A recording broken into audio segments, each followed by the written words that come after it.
कई बारी मुझे मीडिया वाले बोलते हैं, जनरल साहब आपको इतना गुस्सा क्यों आता है? अरे साहब मुझे गुस्सा इसलिए आता है कि मैंने बहुत सारे अच्छे लड़के मरते देखे, मेरे दाएं मेरे बाएं। मैंने देखा है लड़के को पेट में लगे गोला, उसकी अंतड़ियां बाहर आई हुई और वो अपने हाथ से अंतड़ियां अंदर खींच के वापस डाल रहा है। क्या आप जानते हैं आपकी छोटी इंटेस्टाइन जो है वो 21 फुट की और बड़ी 6 फुट की होती है, और जब बाहर आ जाए और वो लड़का अपने हाथ से वापस डाल रहा है उसको, वो दृश्य आप कभी भूल नहीं सकते। और जब मैं देखता हूं कि वो लड़के मरे इस देश के परचम के लिए, हमारे झंडे के लिए, और आज वो झंडा अगर आप एनआईटी में फहराते हैं तो वहां लाठियां चलती हैं।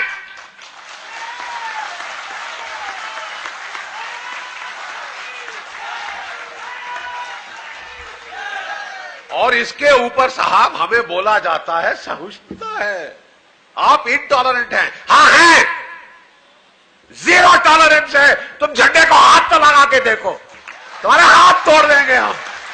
टॉलरेंस,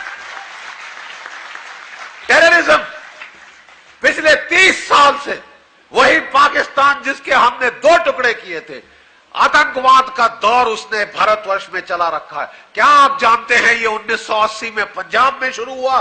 क्या आप जानते हैं कि हमारे 21,000 भारतीय नागरिक, सैनिक, सुरक्षा कर्मी पंजाब में शहीद हुए?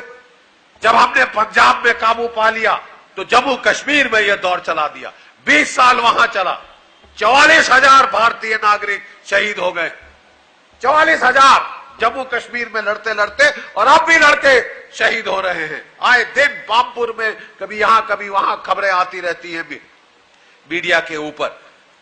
और जब जम्मू कश्मीर में भी हमने तकरीबन कमर तोड़ दी है, कभी वहां पे 3,000 से 3,500 जो है आतंकवादी पाकिस्तान के होते थे। जितने हम मारते थे उतने वो सीमा के पार भेज देता था। फिर हमने वो फेंसिंग बनाई, अब 70 से 80% जो उसकी इन्फिल्ट्रेशन है वो रोक दी गई है, और 250 से 300 टेररिस्ट रह गए। लेकिन देवी और सज्जनों, बड़े दुख की बात है कि आपकी फौजें जंग जीत जाती हैं और हम जाके नेगोशिएटिंग टेबल पे घुटने टेक देते हैं।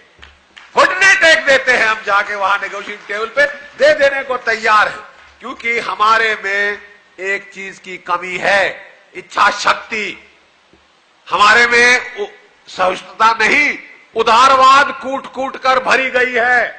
क्या आप जानते हैं कि 17 बार हमला किया था मोहम्मद गोरी ने, और 16 बार हरा के उसको वापस भेजा पृथ्वीराज चौहान ने? ये सहिष्णुता थी?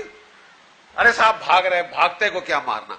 अरे उसने वापस आके उसको वो मौत दी जो शायद वो आंखें निकाल ली, 20 साल यतना दे के मारा। वो ऐसे लड़ाई में शहीद हो गया होता तो ज्यादा अच्छा था।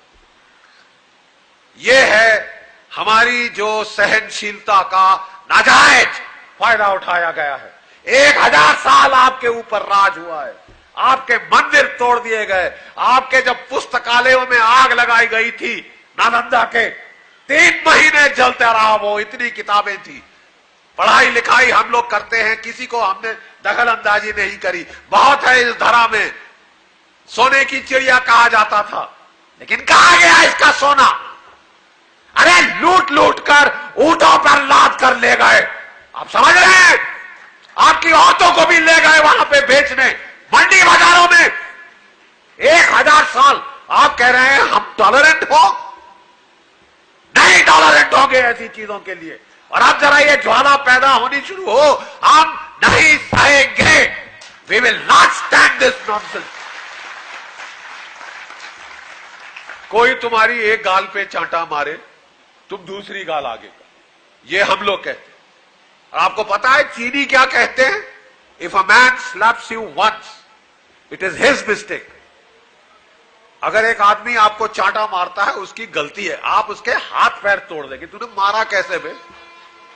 But if he slaps you twice it is your mistake.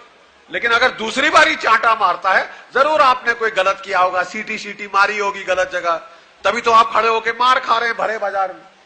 नहीं तो मार कौन खाता है? कौन शरीफ आदमी मार खाता है?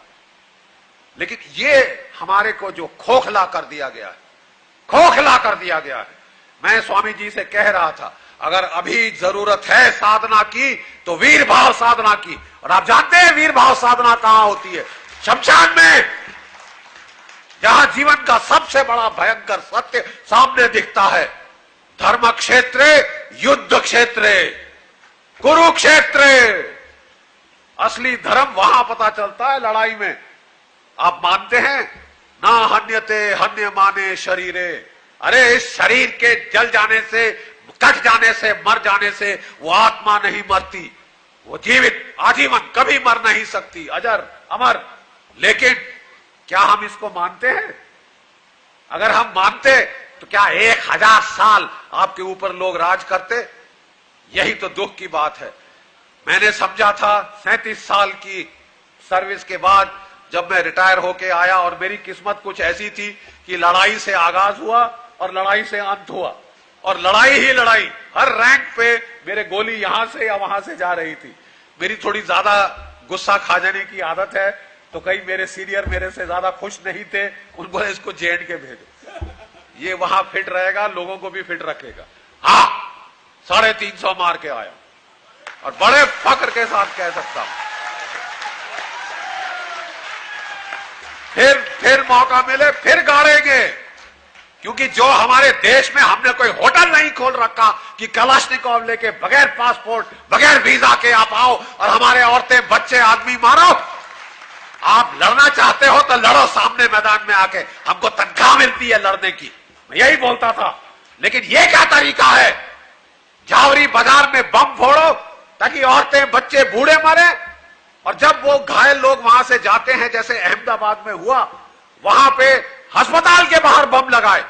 अरे साहब, ये मानसिकता है, और इस मानसिकता से जो लड़ना नहीं चाहते वो पाप करते हैं, पाप। क्योंकि जो पाप करता है सो पाप करता है, जो पाप सहता है उससे बड़ा पाप करता है। और ये सहनशीलता आप भूल जाइए, इससे ज्यादा सहनशील देश आपको कहीं नहीं मिलेगा। एकम सत विप्रा बहुधा वदंती, ये हमारे देश की संस्कृति रही है। लेकिन हमको इसके लिए बहुत भारी कीमत देनी पड़ गई है। और आज ये नाटक और स्वांग किया जा रहा है कि साहब इंटॉलरेंट हैं, फलाना है, ढिमकाना है। जहां तक देशभक्ति का सवाल है, हम इंटॉलरेंट हैं। जहां तक टेररिज्म का सवाल है, हमारी सीमाओं का सवाल है, हां, हम इंटॉलरेंट हैं। तो हेल विद यू, भाड़ में जाओ, चूल्हे में जाओ।